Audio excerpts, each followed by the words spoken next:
Hello everyone, welcome back to GGN. This is part 2 for today for Friday, July 12th, 2013.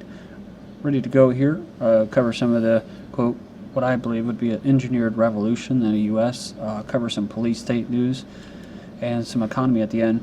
Why did the Obama administration organize and manage protests against George Zimmerman?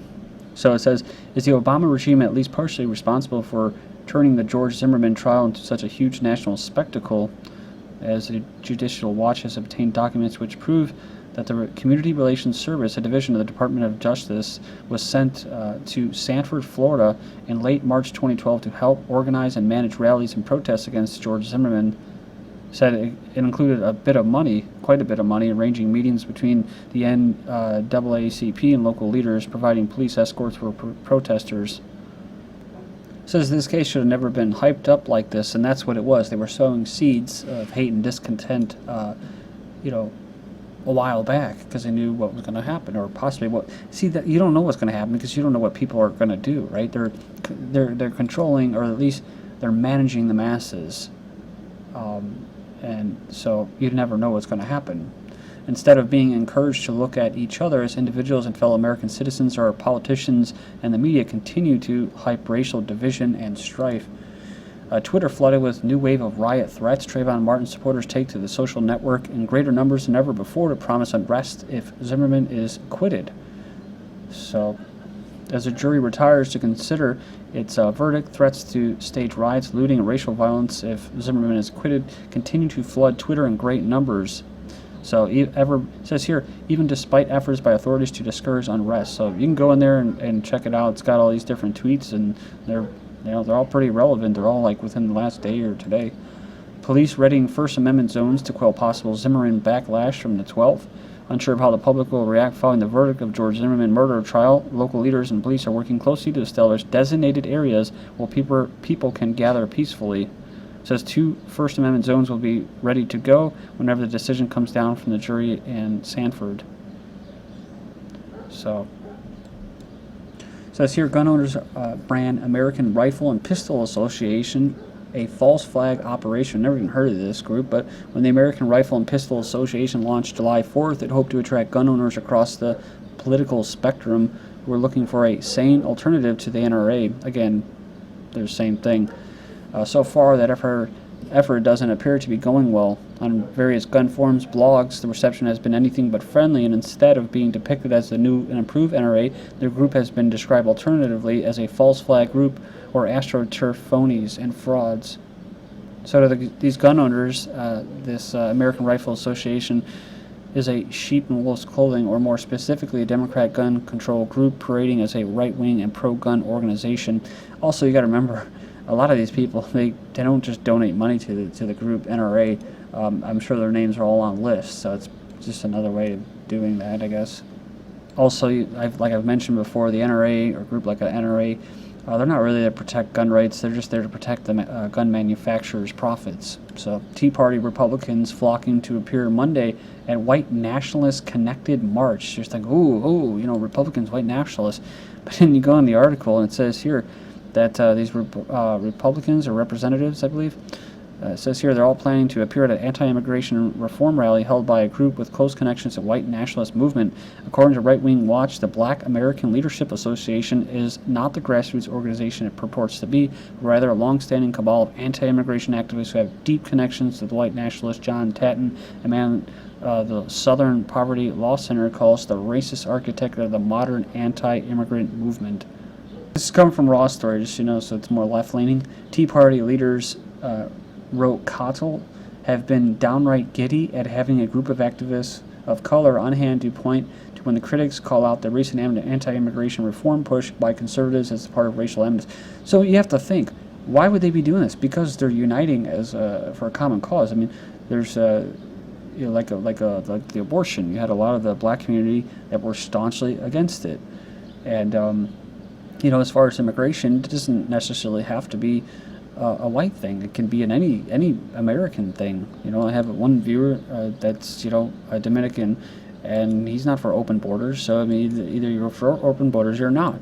So, but you got basically Zionist-run organizations like this, that Southern Poverty Law Center, and they're there to say, well, if you're against open borders, well, then you're a racist. Well, if there's blacks, then then these people can at least say, well, how could we be racist? We're not the only ones. So this is where they squeeze people into, and then you get headlines like this: Tea Party Republicans flocking to appear on Monday on White Nationalist Connected March. Ugh, it's like the madness. U.S. begins flying deportees to Mexico City. I don't think they just began it. They've been doing this for a while. U.S. immigration authorities have begun flying deportees deep into Mexico in an effort to discourage them from trying to return. More than 100 million Americans receive food aid. So we've already covered this before, but the Department of Agriculture reports the number of people needing assistance surpasses the private sector workers. Nearly a third of our country receives food aid. So, Farm Bill passes in the House without food stamp funding. So that was it's awesome. So pretty interesting comments here. I'll read them. Wow, keeping the left versus right hate going on. The Dems love this outcome more than they'll ever admit it. They'll wait till election time to use that against the GOP. Says I'm against the military-industrial complex and bankers, not food for families. It's not just political warfare. You're talking about class warfare, economic warfare.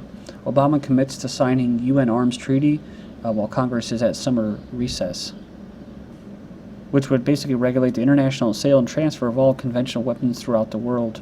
So they want to take over control over all weapons, including handguns, rifles, shotguns, automatic weapons, and ammunition. Rahm Emanuel of Illinois or Chicago trying to circumvent new Illinois concealed carry law with bogus gun-free zones. So it says here, even before Governor Quinn tried to use his amendment veto power to weaken the concealed carry law, soon to go in effect throughout Illinois, Mayor Rahm Emanuel has been working behind the scenes to make lawfully carrying a concealed weapon as difficult as possible in Chicago. This means a parent with a concealed carry permit who wants to walk their child home to keep him or her safe will be out of luck. Gun Geomarker app tries to locate homes and businesses of gun owners. A new Android application asks users to expose the home addresses of gun owners they deem potentially unsafe and share that information with the world. So they released the app, it says here, on July 7th, and invites users to mark the homes of businesses of suspected unsafe gun owners to help others in the area learn about their geography of risk from gun accidents or violence. The app bill itself as merely a tool to collect information, but it was hit with a firestorm of negative reviews and comments from people worried that it could do more harm than good. So there you go. Crazy story that a viewer brought up to me or gave me the tip was review false cops, innocent man shot 16 times. So basically this guy, I'll reload this. This guy was just chilling in his room, and it was they raided the wrong person, or I guess they were looking for his roommate, and they basically shot the guy because he thought he was going for a gun. So, but it says here he'll never fully recover from the barrage of bullets fired by police on February 11th, 2011. His attorney said that he had suffered a broken shoulder, 2 broken arms, broken legs, compression fracture to his spine, damage to the liver and spleen.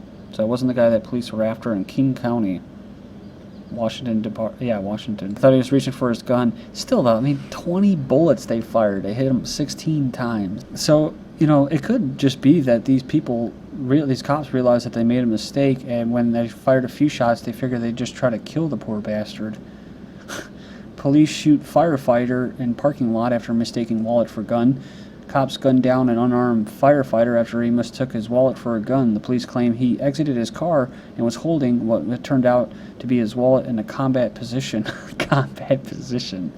So they're real nice. But the cops are just like a lot of people that you see around. They're just frightened little sheep, man. I mean, just they look at you like you're a terrorist or something. Could just be me because I have a beard and ponytail and stuff like that. But these people have just been totally brainwashed to believe that the people that wear uniforms and the cops, the authorities, they can be trusted, and people that wear business suits could be trusted. But then you got the people that get real violent, and it's mostly because they're afraid, and that's what kind of how cops fall under that. It says here, anonymous donor pays $500,000 bail for teen facing 10 years in jail for sarcastic Facebook comment. So I can't believe this actually went through, but yep. He was released on bail Thursday after anonymous donor paid his $500,000 bail for terrorist threats for making sarcastic comments on Facebook. Unbelievable, dude.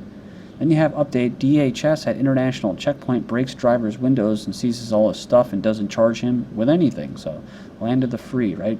So that's why the people from legal immigrants want to come here, because we're so free. That's why the terrorists want to bomb us, because we're so free.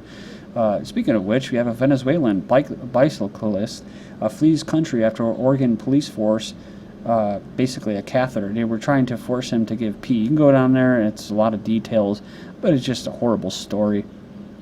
Basically, because he didn't have lights. The cop said, "How is it? Hey, how's it going?" Right? Because I care about how you're doing. No, they want to steal money from you. You know you're supposed to have lights on your bike, right? So when his friend here said that he didn't, he refused to show his ID because he wasn't being charged with anything, well, then they charged him with something. And what was it for? Failure to use a bicycle seat because he was standing up and driving. I tell you, these Oregon cops have been there before. There's some real bad dudes. But hey, it's a liberal state, right? So it doesn't really matter. Cops, they're not really political, if anything. Like I said, I think most of them are pretty much nihilist.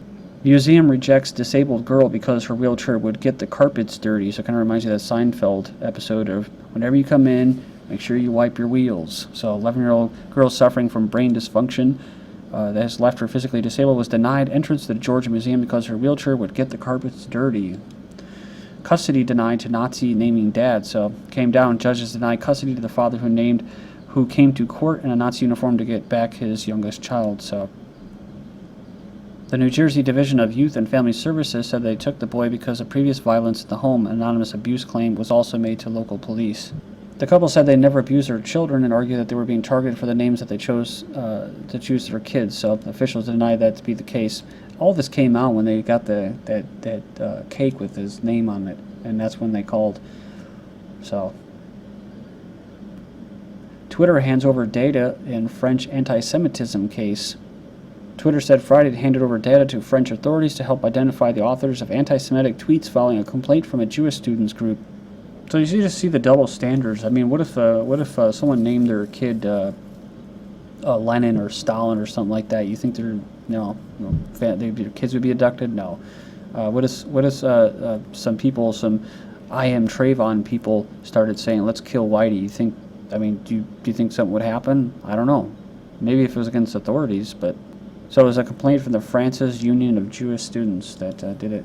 Heroic citizens anger city by fixing potholes on his own. So he angered the city. Again, you got to think about it like this. What's the city? Well, it's a corporation, and the cops enforce that the monetary system. So the city does not represent the people. The city is just an entity. It's a legal corporate entity. It does not represent the people. So they angered the monetary system.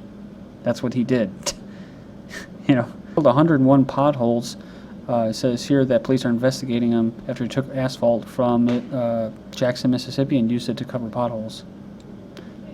So it says it's sort of like Robin Hood. Once we saw people were appreciating what we did, we went out again and made a goal of fixing 100 potholes. So this is called volunteerism. This is what actual community is. But you can't have that. That's why they'll treat a guy like a criminal, because they don't want the idea of that spreading. Will North Colorado be the 51st state in the union? I would hope not. I mean, if you're going to succeed, freaking succeed. I don't know. Call yourself a colony. Don't volunteer to be under the yoke of the union. May the union be damned, as they say, right? That's a joke, just in case I'm being monitored by the NSA. It says here, residents urge state to drop Common Core school standards. Residents describe the Common Core as a federal intrusion and a Bill Gates money grab. They argue against the adoption in Pennsylvania. So many see Bill Gates as a businessman who's helped use his wealth to improve society.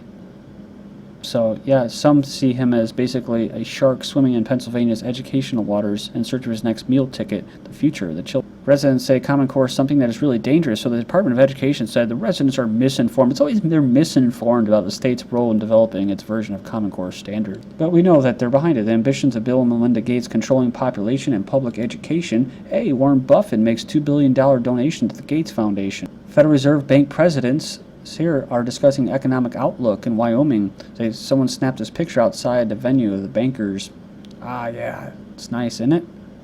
The U.S.-EU trade talks are basically done. They say it was a success. Now the discussion moves to Brussels. SMP amazingly says no one should believe its ratings are independent and objective, while homelessness tops 5-year high in the UK. This is GGN. Thank you.